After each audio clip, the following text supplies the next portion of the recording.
Salut, une petite vidéo un peu exceptionnelle, une vidéo fiche de lecture sur un livre, Le soldat oublié, écrit par Guy Sagère.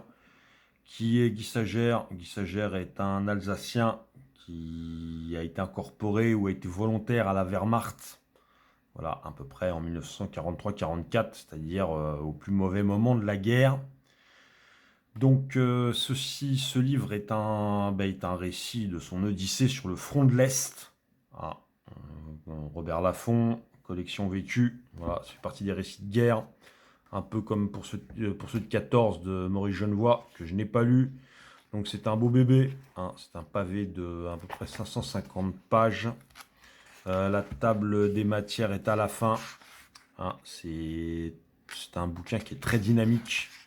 Les chapitres ne sont jamais trop longs. Voilà, tout est marqué en haut, hein, les différents chapitres, la fin, vers l'ouest, voilà, la retraite, la grosse Deutschland. Bon, bref, un livre sans images ou presque. Au début, vous aurez une carte. Il y a une carte qui retrace à peu près tout son odyssée, hein, de son départ de Strasbourg. Après, il fait ses formations dans un château en Pologne. Il fait partie de la section ravitaillement de l'armée. Donc en fait, il doit escorter des convois. Hein. C'est un peu comme de l'infanterie, mais il est spécialisé plus dans le ravitaillement. Hein. On lui apprend à conduire un peu tous les camions, machin, bon. Et donc ils sont censés ravitailler le front de l'Est. À l'époque, c'était encore Stalingrad. Stalingrad tient encore. Voilà, en arrivant aux portes de Stalingrad, il apprendra la chute de la ville et la défaite de la 6e armée. Il y aura d'ailleurs un message poignant du fils d'un officier de la Wehrmacht qui est sur Stalingrad et qui est là. Il dit oui, les Russes ont repris toute la ville, ils ont pris l'usine de tracteurs dans laquelle nous sommes. Nous sommes planqués sur les poutrelles, il nous reste 3 chargeurs et 5 grenades. Voilà. Et bon, ils apprennent la défaite. Hein. C'est vraiment rempli. Il faut le lire. Je ne vais pas spoiler. Je ne vais pas je ne vais pas lire de chapitres ou quoi. Mais c'est vraiment, c'est très accessible, c'est très bien écrit. Donc ensuite, voilà, ils devront se replier. Ils participeront à la résistance d'une ville. Ils se feront remarquer, hein, par leur résistance tenace. Et à la suite de cette bataille, eh bien, il y aura une proposition. Voilà, la Grosse Deutschland, qui est un régiment d'élite de la Wehrmacht, cherche des volontaires. Guy Sagère se portera volontaire avec un de ses meilleurs amis. D'ailleurs, c'est à cause de lui qu'il le suivra. Euh, Après un entraînement surintensif. D'ailleurs, il se plaindra que certains prisonniers de guerre sont mieux traités voilà, que des membres en formation à la Wehrmacht. Il y a, par exemple, pendant l'entraînement, il y a 2 périodes de 36 heures à faire sur entraînement intensif avec 8 heures de repos. Et encore une période de 36 heures. À la fin, les hommes ne tiennent plus. Ils les entraînent à la chasse anti-char. Ils doivent creuser des tranchées, se mettre dedans. Et après, on fait passer des panzers sur les tranchées avec la terre qui rentre de 20 centimètres au passage. Voilà, il y en a à moitié qui craquent, qui hurlent. Et ils ont vraiment un entraînement surintensif. À la suite de leur classe, ils iront à la bataille de Belgrade. La bataille de Belgrade qui n'est pas très connue. Moi, j'ai appris son existence à travers ce livre, ce qui sera quasiment un des meilleurs chapitres du bouquin. Hein, elle est assez épique. Hein, quand ils arrivent, on demande un groupe de 4 personnes pour préparer l'assaut. Et ils devront se mettre à moins de 20 mètres de la tranchée russe et rester en stationnement. Ils disent mais on va se faire repérer. Comment allons-nous faire si une patrouille passe? Et on leur dit bah il faudra les éliminer silencieusement. Cela veut tout dire. Et là il faut lire quoi.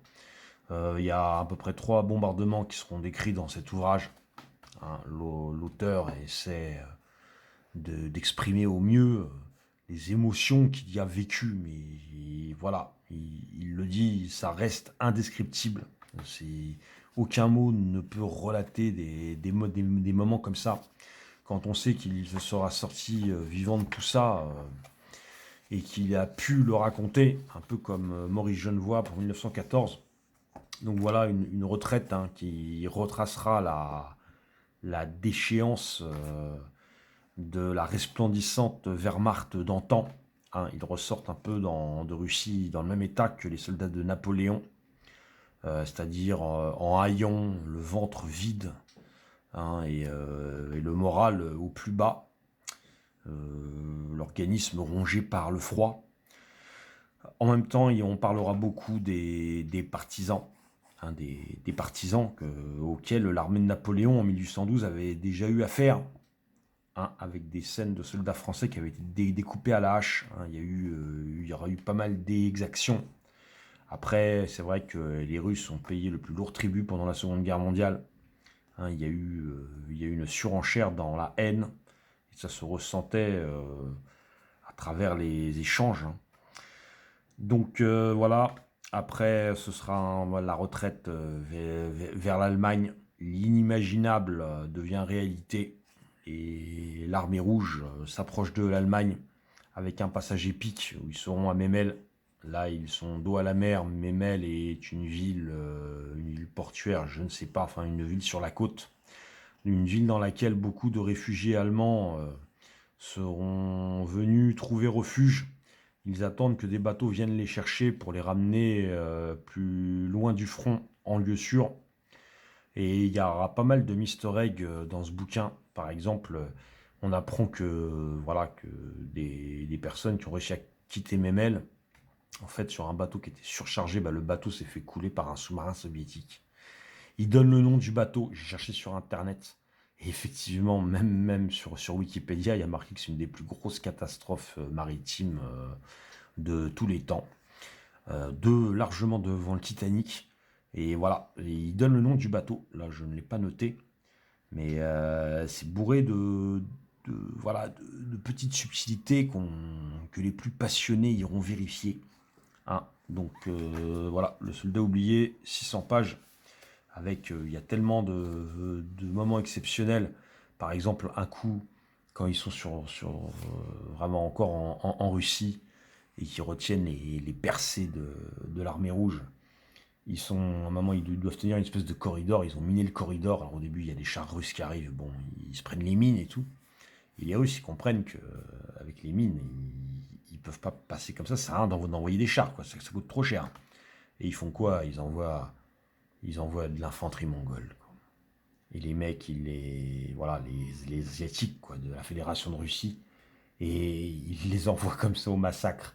Et les mecs, en fait, ils font quoi? Ils viennent déminer de leur chair le champ de mine, et après, ils envoient les tanks, quoi. Et c'est là que tu comprends que là, c'est la ouague rouge, quoi. Tu ne peux rien contre un ennemi comme ça. Ce bouquin est tellement rempli d'anecdotes, c'est vraiment un plaisir à lire.